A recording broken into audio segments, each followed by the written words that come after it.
If I called you a dummy right now, I would make the argument that not only you, but myself would consider that an insult. But when we step back in time 120 years ago, the moniker dummy was not an insult. It was simply a term used to reference someone who was not only deaf, but mute. And can you believe there's actually a T206 player in the set that was not only deaf and mute, but won a World Series? Yep, that is correct. And the player that I'm referring to here is Luther Haden Dummy Taylor, pictured here in his T206 card with his Buffalo Bisons uniform, who he played for in 1909 and 1910. And for a segment of, let's say, new T206 collectors or people looking at the set from afar, they may tell themselves, yep, just another kind of irrelevant minor league player in the set. But no, his story is much deeper than just a minor league affiliation on his T206 card. And this is kind of a player who you could say was unlucky on two fronts. Maybe unlucky being born, as a mute and being born deaf. Also unlucky from when the T206 set was produced.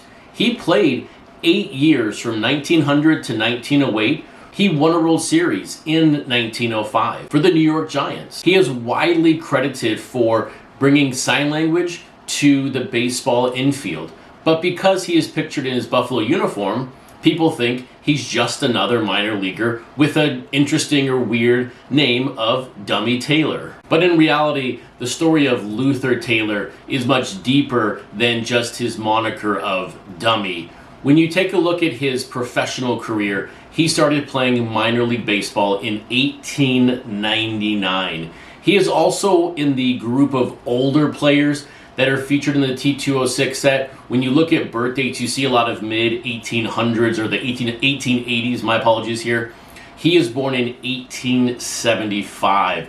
So when he debuted for the New York Giants in 1900, he was already 25 years old. Now, he spent his first 2 years with the Giants, and in his second year, he had a really, I guess you would say, awful year. He lost 27 games, but then in that offseason, the American League teams were throwing money, at least those were his words, at the players. He jumped over to the Cleveland Blues for the 1902 season, but he was wildly missed by his teammates on the Giants. Frank Bowerman, yes, that Frank Bowerman from the T206 set went to those games using sign language to try to convince him to come back to the Giants. And sure enough, he came back middle of that season to his home with the New York Giants. The 1902 season also saw one of the most interesting games and at-bats in all of baseball. So to set the stage here, May 16th, 1902, Giants versus the Reds. You've got Taylor on the mound, and you've got William Hoy, their center fielder, at bat. Now, why would I bring up this sort of random at bat from 1902? Taylor versus Hoy, the Red center fielder.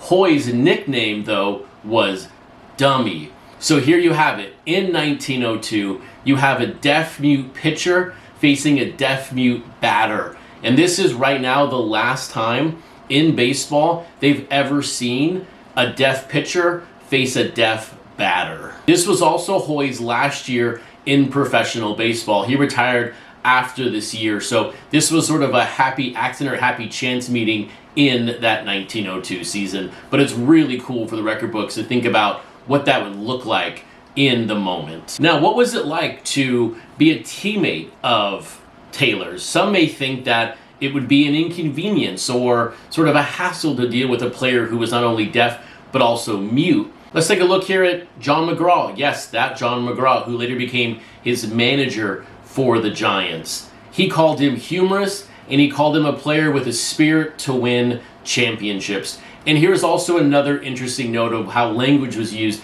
differently back then. They didn't call it sign language. They called it deaf and dumb code, and here it is referenced in a paper from the early 1900s. So just wild to think about them calling it the deaf and dumb code, where we call it sign language these days. But he was, at the end of the day, part of that 1905 championship season for the Giants. He was also the last living player from the 1905 season. But his life, his career goes much further and is more profound than just what he did on the diamond. And that's because he didn't just retire to California and call it a day like some players did from this era. He spent his last years after baseball working in multiple deaf schools from Kansas to Illinois. He even returned to the diamond as an umpire for many years. So he was actively involved in the deaf community after his playing careers. And remember this as well. He was seen in that time period as a player, as a prodigy in the deaf and mute community. So this is a guy who not only walked the walk as a player, but then spent his later years as an educator in that same community.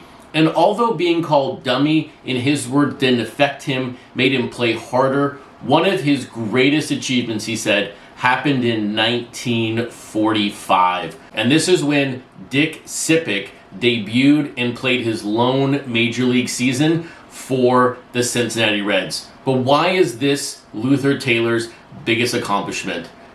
Sippick was a player that Taylor coached growing up. Sippick was also deaf and mute. But the great thing about Sippick here was he was the very first MLB player to be deaf and mute who was able to escape the nickname of dummy. So what an incredible evolution that must have been in the eyes of Luther Taylor. From being called a term that singled him out as being different than other major league players, to then coaching and seeing a player just like him be called by just his first name.